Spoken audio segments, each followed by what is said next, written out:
First a geothermal generator and now a magic gate? Are you planning to establish a magical academy here? I suppose that's possible, but I don't think I'm good at teaching. That's a shame. Two men were talking while sitting opposite each other. They were outside inside a gazebo, taking in the sun while enjoying some black tea. Near them was a maid with orange cat ears, placing cake onto the plate of the man with whitish hair. I don't think the city could afford it. There's a reason why these institutes are usually old and backed by mages who have lived over 100 years. You're probably right, my friend. But thanks to you, we've attracted quite a lot of investors. Albrook is beginning to turn heads. Roland nodded at Arthur, who was ecstatic about the prospect of developing the city. The two were opposed in this ambitious endeavor, with Arthur driven by the desire to transform Albrook into a prosperous hub, while Roland focused more on his runesmithing innovations and personal life. Nevertheless, their fates were now intertwined. Without Roland, the city could not continue prospering, as it needed his runic inventions. On the other hand, Arthur made all of this possible by providing the city's runesmith with resources and free rein. Without his backing, Roland wouldn't be able to accomplish half of his projects. So, you'll be leaving again? Yes, but with the gate, I should be able to return at a moment's notice. So, if there are any issues with your brothers, just use this. The two men were discussing some issues before Roland headed back to the institute. With the assembly of the teleportation gate, it would be possible for him to make the jump back. He was now a high-ranking member of Xandar's Institute of Wizardry, which allowed him to use almost any teleportation gate within the kingdom. Even without those gates, a device that allowed him to return was possible. It had not been completed yet, but in theory, he would always be able to return to his own magic tower by tethering the coordinates to a separate artifact. However, without a steady location on the other end, separate calculations were required. That's why mages usually connected through some more publicly accessible teleportation gates, ones that required a steep fee but were easily accessible. As long as he reached such a waypoint in his travels, he would be able to quickly return home. Roland eventually reached into his coat pocket and pulled out a small, rune-inscribed medallion, handing it to Arthur. Take this. It's a direct line to me. If there's anything urgent, just press the center rune, and even if I'm at the other end of the kingdom, you should be able to contact me or one of my associates named Arian. Oh, thank you, I'll be sure to use it, but I think it won't be necessary. Arthur placed the medallion into a side pocket before glancing in Mary's direction. The woman brought up some papers and handed them to Roland. His eyes quickly scanned through the contents, prompting his brows to furrow. Having trouble flushing out the rats? Yes, my dear brother has made a move. Good, I think before I leave we should activate that. I think we have enough runic cameras in the city now. Quite so, I can't wait to see that artifact fully at work. After finishing with the first issue, the three moved away from the treats inside the gazebo. They quickly headed over to the secret underground chamber beneath the mansion, where one of the biggest runic city projects would be activated. It was not quite finished, but with some help from the Union dwarves who produced most of the parts, it could be assembled into a working console. The underground area was separate from the skill training facility and the underground dungeon where they tested the runic prosthesis. Right in the middle of it was a giant table made of metal with many runic symbols etched through runesmithing onto it. It looked to have been produced from several parts and later assembled to fit this place. There were no chairs around the table, instead, a large, thick panel of something resembling glass was attached to the wall. All right, let's get this started. Everything seems to be in order. Arthur and Mary took a step back while Roland approached the nearby console, situated between the big table and the large glass screen.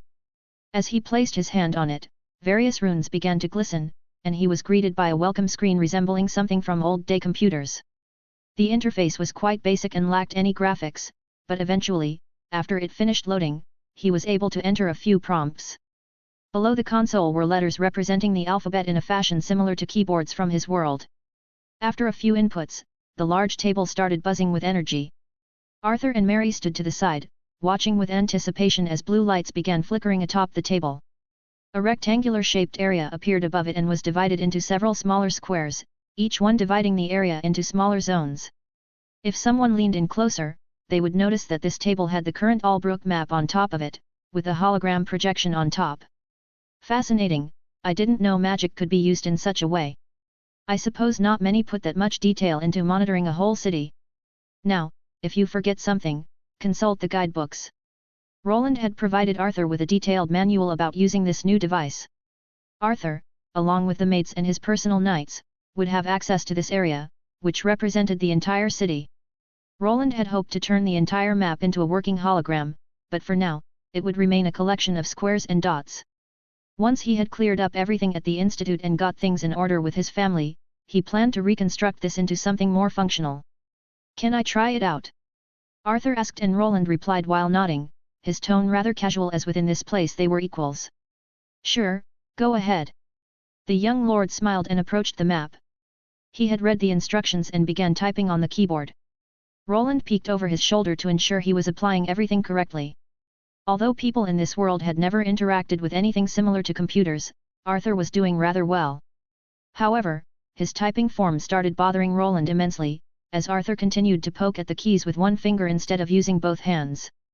After what felt like an eternity of poking at the roughly produced keyboard, the holographic map over the table reacted to the input. One of the squares started blinking and then expanded, along with a few others around it.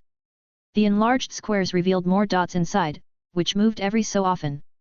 It would be better if he could just click the square by hand to enlarge the area instead of putting in long coordinates, but for now, this will do. Roland watched as Arthur continued to navigate the holographic map in an awkward fashion. The system, though rudimentary, provided a groundbreaking way to monitor the city. Each dot represented a person or significant object within Albrook, thanks to the numerous runic cameras and tracking devices Roland had discreetly installed throughout the city. Arthur finally managed to zoom in on a specific area, one of the marketplaces. The dots moved around and represented the city inhabitants there. "This is incredible, we can track everything and everyone just from this room," Arthur said in awe of this groundbreaking technology. Roland approached while contemplating why others never developed anything similar. He could only assume that with so many people that had discovery magic and tracking skills, there was no need for something this intricate. There were various other spells that could be placed around a lord's mansion to keep assassins and villains away. People could also train beasts or take in guards with specialized skills. This is just a part of its use. I divided the city into sectors, and while the runic cameras don't cover all of it yet, it is possible to access the camera from here.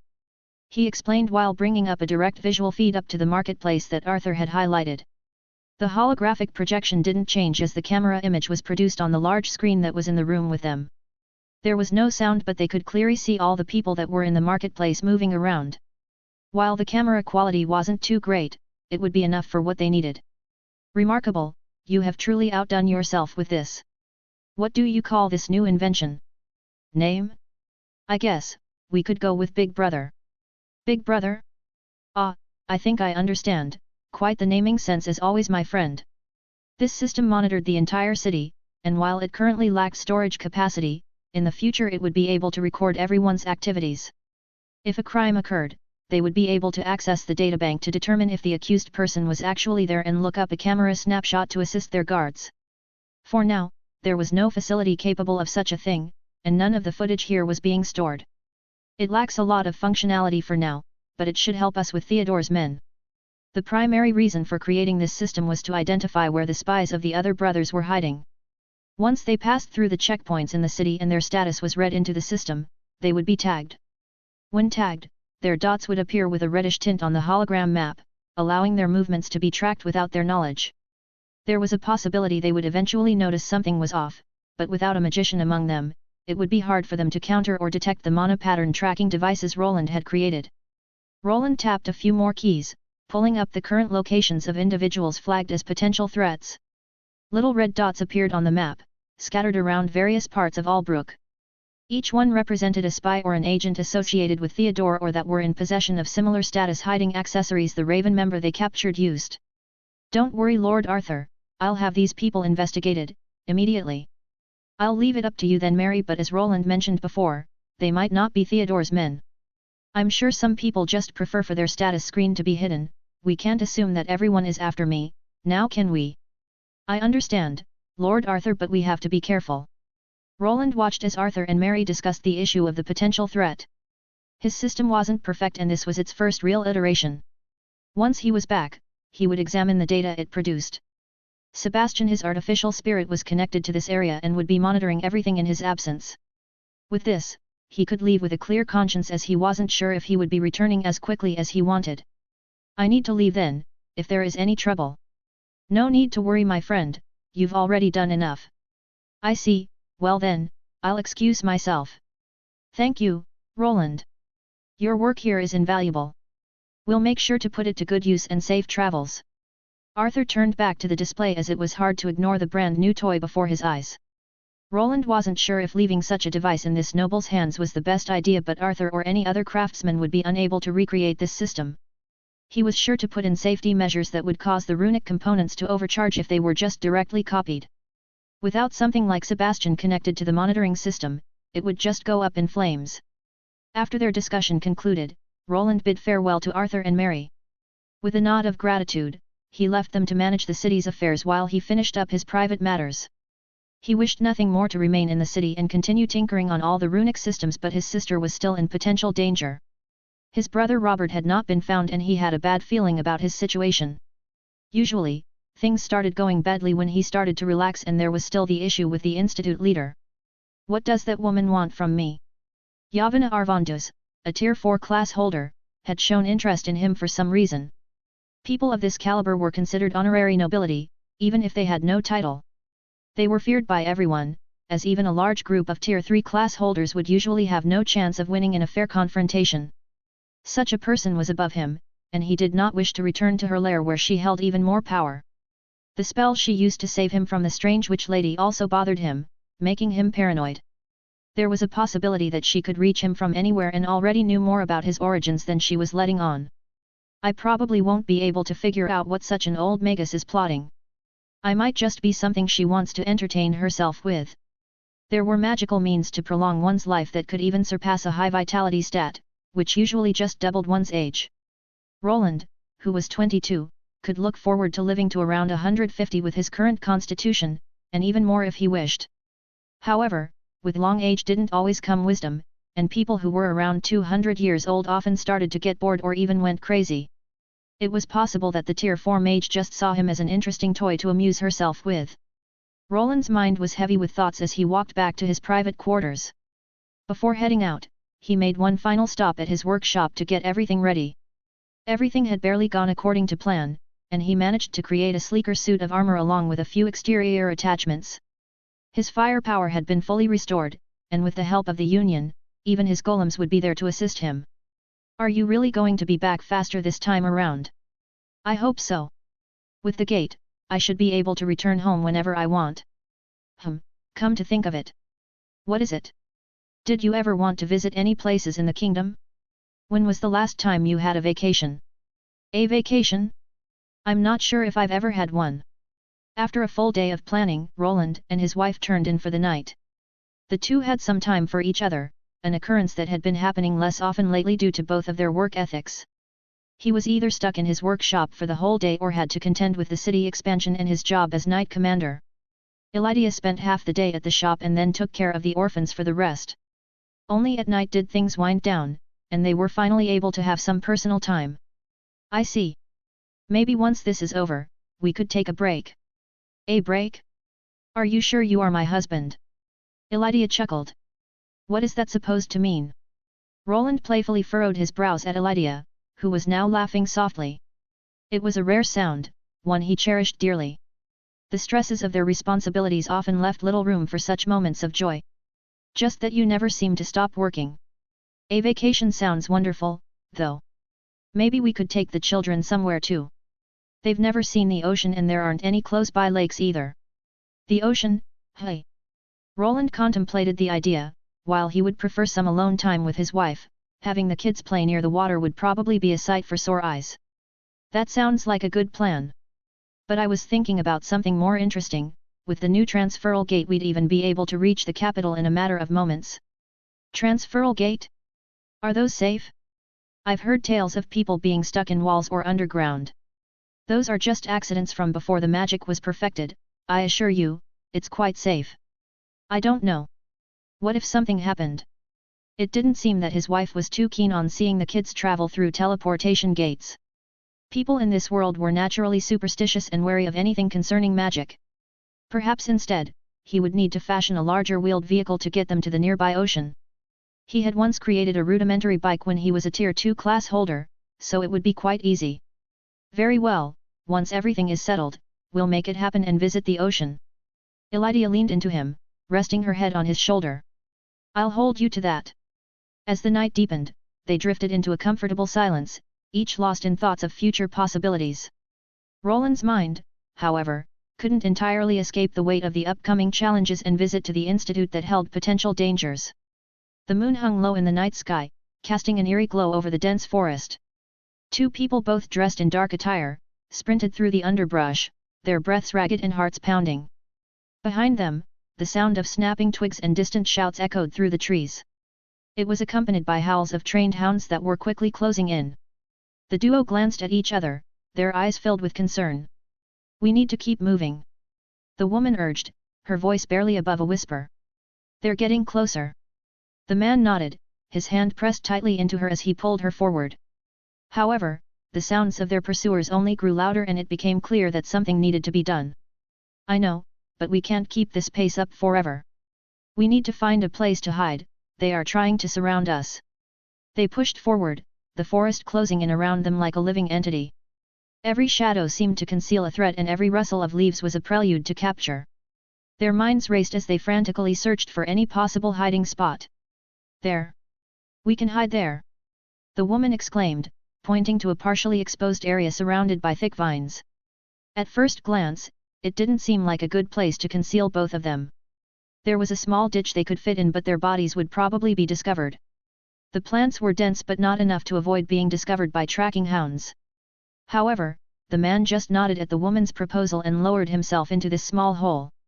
Both started squeezing into this narrow gap while pushing the foliage away. The woman didn't move instantly but instead started mumbling something under her breath. Her voice was silent and her words were too quick to make any sense of them. The shouts and barking of dogs grew even closer but she did not stop. Soon, a strange green aura surrounded the plant matter around them. The vines started to wiggle around, multiple in number as the magical chant she finished took effect. The vines wove themselves into a thick, living blanket over the ditch. The woman joined the man in the small cavity, their bodies pressed together, hearts pounding as they tried to steady their breathing. The green aura shimmered faintly, blending seamlessly with the forest's natural hues, masking their presence. Moments later, the pursuers burst into the clearing, their torches casting erratic shadows across the dense underbrush. The dogs barked and strained at their leashes, noses to the ground, but the enchantment on the vines masked the scent trail. They have to be here somewhere. One of the men grunted and his eyes scanned the area. The hounds they used had clearly lost their scent but they were not willing to relent. Spread out and search, they couldn't have gotten far. The search party fanned out, poking and prodding at the vegetation, but the magically enhanced camouflage held strong. Hidden beneath the vines, the woman whispered another incantation, her eyes glowing faintly as she focused her will on the spell. The vines around the area picked up and blew towards the barking canines. It made their ears perk up as they caught the scent of the ones they were pursuing but with the aid of the spell, it was pushed in another direction. The hounds, they have picked up the scent again. Their barks were loud and they tugged on their leashes dragging the search party away from the hidden pair. As the sounds of pursuit gradually faded into the distance, the man and woman remained perfectly still, holding their breaths until the last echo of barking had vanished. We did it! The woman finally whispered, her voice trembling. Yes, but we can't stay here long. They'll realize it was a false trail soon enough. With caution, they disentangled themselves from the vines. The forest was silent now, save for the distant rustle of leaves. As they climbed out of the ditch, the man took the woman's hand, his grip firm but gentle. Thank you, we wouldn't have made it without you, if only I was. The man lowered his head, it was as if he was blaming his lack of power for this situation. Don't blame yourself, this is all because of my father, we just need to get out of this territory, somewhere our father won't reach. That's true, if we manage to get there, we should be safe, I'm sure he'll help us. The two nodded at each other as an image of a certain person appeared in their minds. We need to keep moving. They'll probably have people in all the nearby villages, so we need to avoid those. They were being chased from multiple directions and their pursuers had the manpower to block all the prominent checkpoints. To get away, they would need to keep moving through the woods and avoid large settlements. The villagers would instantly inform anyone of strange new arrivals, they could trust no one but themselves. We make a good team. She replied with a faint smile, brushing a strand of hair away from her face. The two moved closer, dead leaves still stuck to their clothes and with dirt on their faces. Even though the situation was dire, they found solace in each other's presence. Their resolve was unwavering and they had no choice but to succeed. However, during this moment of peace, a sound of someone clearing their throat resounded. "Who is there?" Both of them instantly turned around. The man raised his sword and moved in front of the woman. From the shadows emerged a figure cloaked in dark robes, his face obscured by a hood. Underneath, a suit of shiny armor was visible, and moonlight was reflected giving the intruder an otherworldly glow.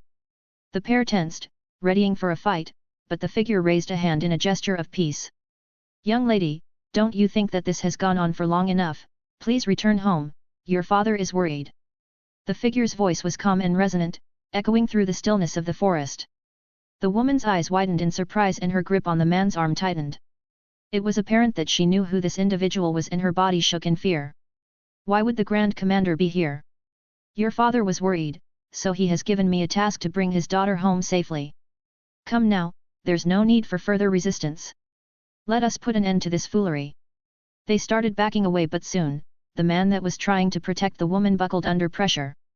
He found himself going down onto one knee, his voice cracking from pain. "What are you doing? Leave him be." "Young lady, I'm not sure what this man has done to convince you of this foolish act but, if you wish for him to return safely, I advise you to surrender peacefully." The man glanced at the collapsed man, his voice laced with disdain. He approached with slow steady steps, his body relaxed as if he had no worldly worries. "I won't let you take her." The man's voice was strained, but he struggled to stand, his sword wavering in front of him. The woman moved closer to him, shielding him with her body. This prompted the Grand Commander to sigh softly. "I commend you for being able to stand, but this is as far as this farce will continue. Also, don't be mistaken, you're not going to avoid punishment for this transgression." With a swift motion, the Grand Commander drew his own sword, its blade gleaming ominously in the moonlight. Clang! The sound of several metallic objects being dropped resounded through the closed workshop room. A tall man glanced while sighing and then waved his hand. The metallic objects flew up towards the workbench they fell from. "Are you okay, boss?" "Yeah, I'm fine, just spaced out for a moment." Roland had bumped into the table while making the last preparations for his departure. His mind was preoccupied with future possibilities of disasters. Things had been quiet for this month but he couldn't help to think that some kind of storm was coming. His sister had no contacted him for a while but she was still safely at the institute. Once there he needed to see how things were shaping up. She should have asked her mother for help. "I hope they managed to clear things up with those Castellane bastards. If not, will I have to stay there until she graduates?" It was impossible for him to watch over his sister forever. She was part of the institute which conducted classes outside. They would have to form parties with adventurers and knights to test their skills. Would he have to always go with her each time she was away, or would his father do something about this predicament? "Good, but what is this here, boss? Is this supposed to be your language?" Bernier was confused about what Roland was doing. In the middle of this workshop was a strange plate of metal. There were various runes on it and it seemed to be divided into several parts that were now unfolded. It was quite large and took up almost half of this room, 10 meters in length and around 6 in width. On top of it, he could see foldable tables and various blacksmithing equipment. "Yeah, I'd like to have access to my own tools while traveling. Grab whatever you think might be helpful, and place it down there. I guess I can just take the whole tool cabinet with me." It was a strange order but Bernier didn't even ask, instead he helped by picking up the necessary tools. He knew Roland the best and picking what he liked to use for smithing was quite easy. After around 20 minutes everything was assembled on top of this thin metallic plate. Roland checked everything once more before nodding in satisfaction. "All right, that should do it, let's test it out." Bernier stepped back, knowing well that his boss was about to activate some kind of magical ability. "Boss, you sure this thing is safe? I mean, we haven't exactly tested whatever you made here." "It's fine, don't worry, I've gotten better at these things, it won't blow up or create any black holes." "Black hole?" Roland chuckled softly, patting Bernier on the shoulder reassuringly, but it didn't stop his assistant from inching away. Suddenly, the runes on the metal plate started to shine and engulfed everything in a soft blue glow. The entire workshop seemed to shimmer momentarily as the magic took effect. Bernier watched as the tools and equipment atop the metal plate began to disappear, not into thin air but instead sunk into the rune-covered plate. "Oh, is that a new storage space? But isn't it too wide? Oh, is that what's it's for? I see you catch on fast, Bernier. He nodded at the question as after the item sunk into the spatial space, he activated the other feature. The metal this was created with was rather thin and foldable on itself. After a few folds, it shrunk to something that could be easily carried around. To complete the model, he slid it into a container that he could carry with one hand. Oh? What do you call this, boss? I guess, it's a briefcase. A brief case? Does it not last long? I guess we can just go with a rune case. Bernier was confused by the naming sense that came from Roland's original world. Lawyers commonly use briefcases to carry briefs to present to a court, hence the name. Here, on the other hand, nothing like this existed. This foldable workspace was an advanced creation, designed to provide him with the ability to work on his projects even while away from his main workshop, and had a series of advanced runic power tools included. All right, I think that should be everything. Roland checked the latches on the briefcase and made sure that they were tightly secured. Even if someone managed to steal it off him, they would first have to open this reinforced casing and then figure out how the runic spatial enchantment worked. Without a true specialist in runes, this would be impossible. Don't worry, boss, I'll take care of everything in your absence. With this new arm, there is nothing that can stop me. I'm glad that you're feeling better, but try not to exert yourself too much, that prosthesis is still in the experimental stages. Haha, stop worrying, boss, I'm fine, I'm more than fine. I'll go tell Sebastian to start. Thanks. Bernier nodded and Roland left the workshop to tie up some loose ends. He found Elydia in the shop that was bustling with new faces. Thanks to the dungeon and their good name, they were never short on customers. His wife Elydia was behind the counter, showing off some bracelets, but when he appeared, she asked Marcy to take over. Well, I'll be heading out then. Take care, and here, take this with you. I packed some supplies, food, potions, and a few other essentials and a few sandwiches for your sister. I'm sure she'll love it, thank you. Maybe when you're done, she could come and visit. I'll see what I can do. Elydia prepared some food for his trip. The sandwiches she made were just as good or better than what professional chiefs could cook up. Roland, on the other hand, wasn't sure if he wanted to bring over more of his family members. Soon, the two hugged and parted. Roland returned to the workshop and arrived at the teleportation chamber. Sebastian, in the form of a glowing orb, was already there and preparing the coordinates. Just as he walked in, the runes on the gate started to vibrate with power and activate. A watery pool of magical energy erupted from within and the gate appeared before them. We are ready, boss. They accepted the connection, good.